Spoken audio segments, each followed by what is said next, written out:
اسی طرح 3 آیتوں کے بعد امام بھول گیا اور فوراً رکوع میں چلا گیا، یعنی اگر کسی امام نے 3 چھوٹی آیتیں یا 3 آیتوں کے بمقدار ایک بڑی آیت قرات کر لی، اس کے بعد وہ بھول گئے، اب بھول جانے کے بعد وہ اگرچہ فوراً رکوع میں چلے گئے تو سجدہ سہو واجب نہیں،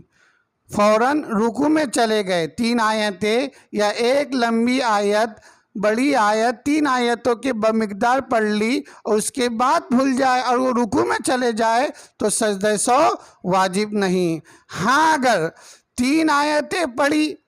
یا ایک طویل آیت 3 آیتوں کے بمقدار پڑھی اور اس کے بعد سوچنے لگے،